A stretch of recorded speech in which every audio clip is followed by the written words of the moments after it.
लोग चाहें जो भी कयास लगाएं, लोग चाहें जो भी कुछ बतियाएं, कुछ लोग सुरती रगड़ते हुए चाहें जितना भी चुनावी मंथन कर लें, कुछ लोग गुटखा खाकर थूक कर चाहें जिसको जितना गरिया लें, लेकिन दोस्तों अब पैमाना बदल गया है। उत्तर प्रदेश की राजनीतिक सरगर्मियां जिस तरह तीव्र हुई हैं, तो अब कुछ मुद्दे जो विगत कुछ पक्षों से यानी कई एकदम पाक्षिक दिनों से जो चले आ रहे थे, आरक्षण नहीं तो वोट नहीं और तमाम तरह की बातें, बीजेपी का बहिष्कार करेंगे, वोट नहीं देंगे, लेकिन अब सबकी निगाहें सिर्फ इस बात पर टिकी हैं कि निषाद पार्टी को बीजेपी कहां से कितनी सीटें दे रही है या किस विधानसभा को नहीं दे रही है। इस बात को लेकर लोगों में जो है कौतूहल मचा हुआ है। अब मूल मुद्दों से लोग भटक गए हैं, ध्यान अटक गया है कहीं और। यहां अटक गया है कि टिकट कहां से मिल रहा है, कितना मिल रहा है, कितने सीटों पर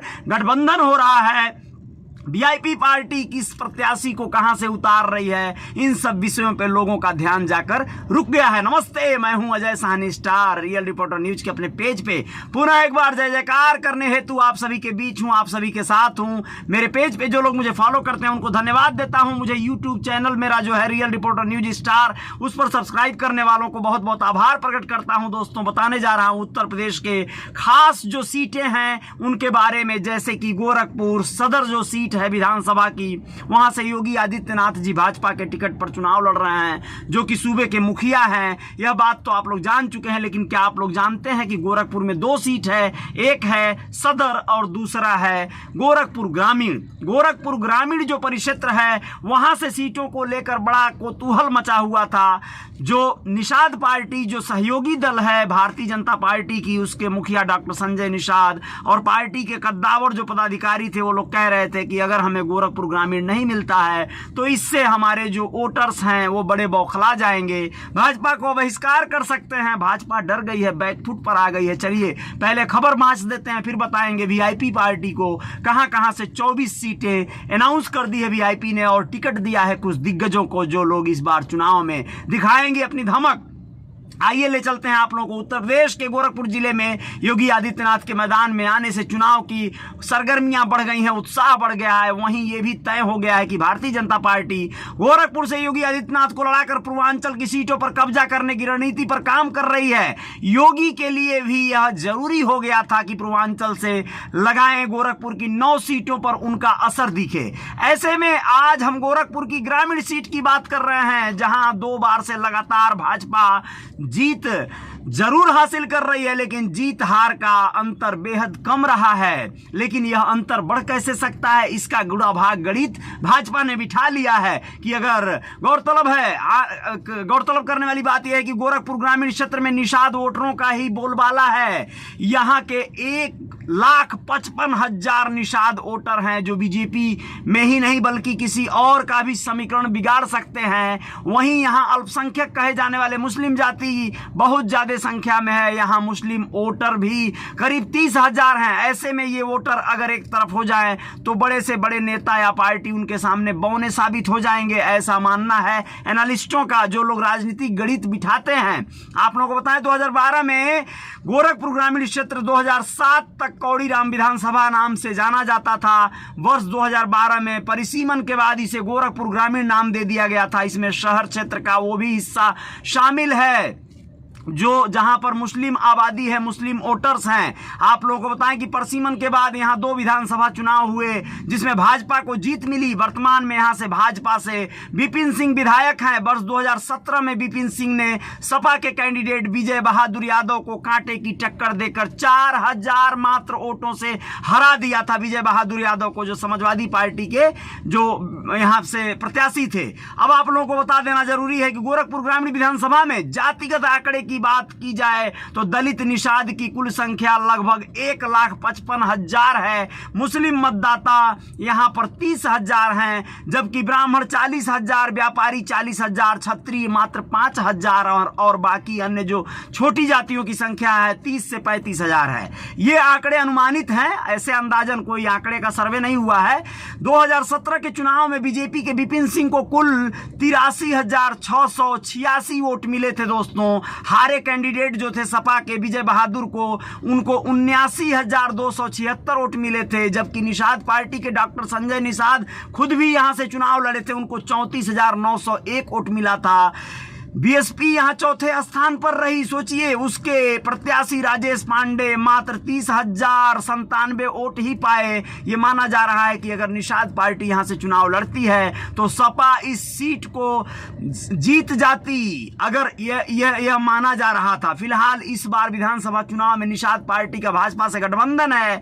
निषाद पार्टी ने गोरखपुर ग्रामीण सीट से टिकट भी मांगा है। जातिगत आंकड़े और निषाद वोट बैंक को देखते हुए ऐसा माना जा रहा है कि यहां भाजपा विधायक का टिकट कट जाएगा। यहां की सीट भाजपा निषाद पार्टी को दे सकती है। इसको लेकर गोरखपुर में चर्चाओं का बाजार गर्म है। ऐसे में माना जा रहा है कि बीजेपी के पास अब सीट के लिए अन्य कोई रास्ता नहीं बचता है, जबकि दूसरी ओर निषाद पार्टी के राष्ट्रीय अध्यक्ष डॉक्टर संजय निषाद इस सीट को अपने बेटे श्रवण निषाद के लिए मांग रहे हैं। जबकि दूसरी ओर उम्मीद है कि सपा इस सीट से पूर्व विधायक विजय बहादुर को मैदान में खड़ा कर सकती है। ऐसे में अब बीजेपी के सामने इस सीट के लिए अन्य कोई रास्ता नहीं बचता है।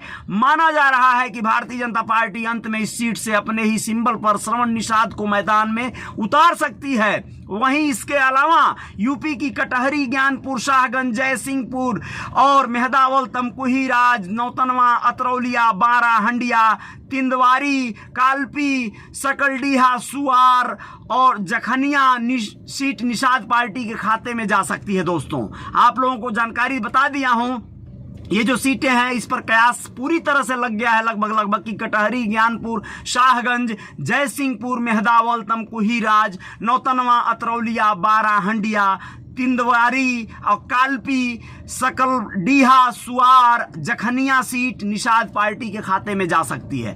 तो अब आप लोगों को बताना जरूरी है कि अब ये पूरा मामला जो है गजब का हो गया है, बड़ा एक आकर्षक हो गया है। लोगों का ध्यान यहां पर जा रहा है बार बार कि श्रवण निषाद भाजपा से लड़ेंगे या निषाद पार्टी के सिंबल पर लड़ेंगे। हो सकता है कि चूंकि गोरखपुर ग्रामीण को भाजपा अपने खाते में रखेगी, यानी वो भाजपा के पक्ष की सीट रहेगी, तो उस पर अगर किसी प्रत्याशी को लड़ना है तो वह भाजपा का प्रत्याशी बनकर लड़ेगा।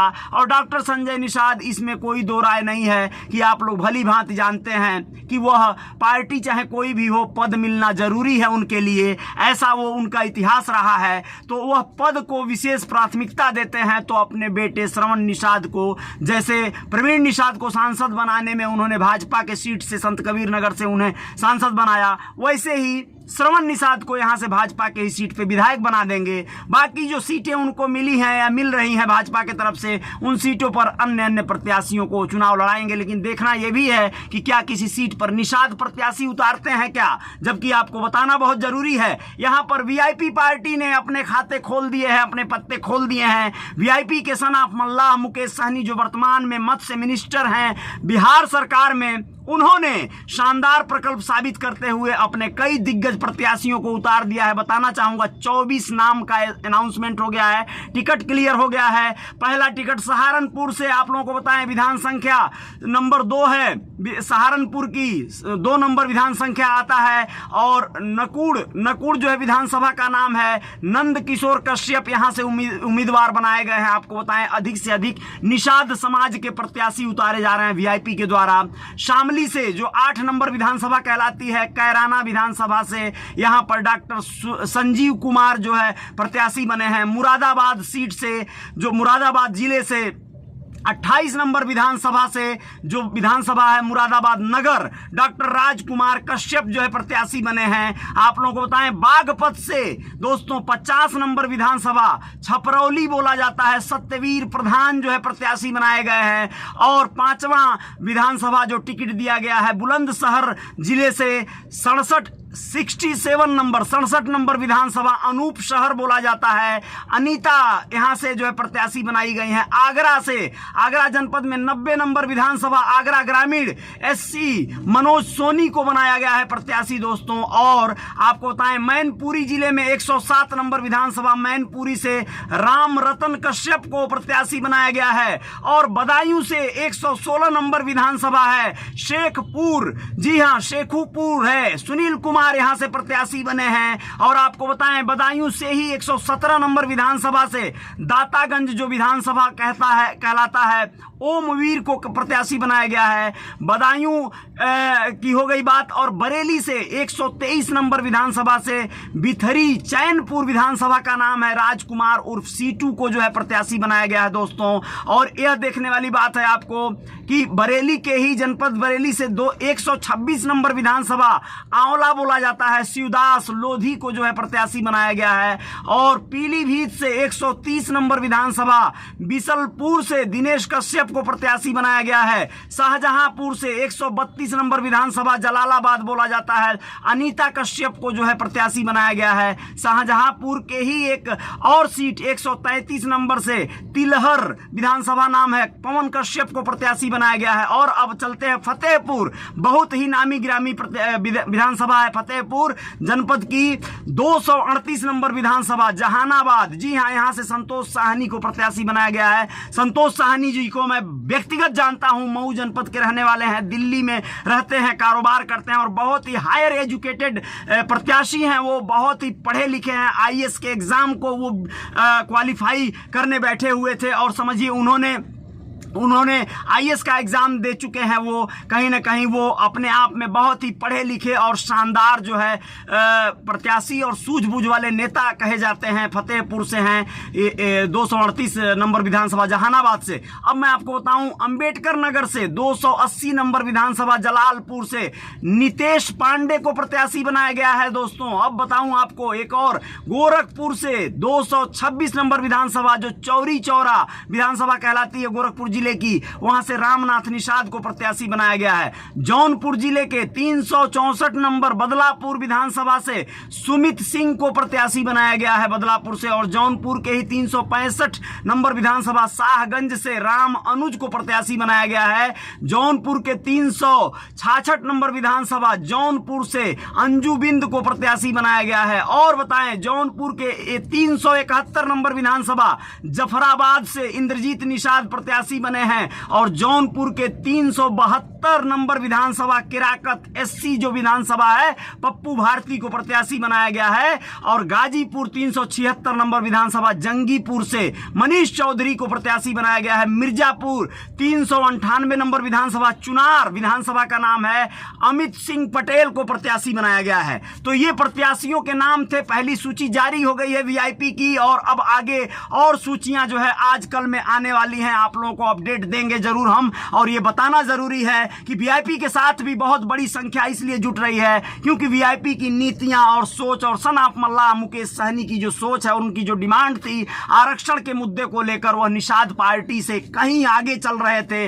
मांग को लेकर वो अपने आप में बहुत ज्यादा समर्पित और संगठित नजर आ रहे थे। उनके साथ ये जो 24 नाम आपको गिनाए हैं, वो भी अपने आप में सभी लोग दिग्गज समाज सेवी हैं या दिग्गज प्रत्याशी के रूप में आ रहे हैं। कांटे की टक्कर देंगे लोग। अगर सोचिए आप लोग, जहां निषाद पार्टी या भाजपा या अन्य दल के प्रत्याशी भी होंगे, वहां पर वीआईपी के ये प्रत्याशी क्या गुल खिलाएंगे, आने वाले वक्त में पता चलेगा। जय जयकार तो जारी रहेगी। बहुत बहुत शुक्रिया, बहुत बहुत धन्यवाद आप लोगों ने। नाविक दीनानाथ कहना है कि नाविक दीनानाथ आजमगढ़ अटरौलिया से कन्हैया निषाद को वीआईपी से टिकट मिलना चाहिए। बिल्कुल बिल्कुल आपकी बात जो है आगे जाएगी नाविक दीनानाथ जी, बहुत बहुत शुक्रिया। अतरौलिया से कन्हैया निषाद को वीआईपी से टिकट मिलना चाहिए, वो लगे भी होंगे। और जो भी उनके जो मुखिया हैं और जो टिकट बांटने में या देने में जो लोग अपनी अहम भूमिका अदा कर रहे हैं, वो लोग जरूर इस विषय पे विचार करेंगे। आप लोग अधिक से अधिक इस वीडियो को शेयर कर सकते हैं जिससे कि जानकारियां बढ़ सकें आगे, और आने वाले वक्त में निषाद पार्टी या वीआईपी पार्टी या जो भी समाज के हित में बेहतर कार्य कर सके, उसका भी आकलन कर सके पब्लिक और जनता। मैं चाहता हूं समाज हित में जो बेहतर कार्य करे उसकी जय जयकार होनी चाहिए। जलवंशी अंशु कुमार जी बहुत बहुत शुक्रिया, दीनानाथ मल्लाह जी बहुत बहुत धन्यवाद। आप सभी मित्रों का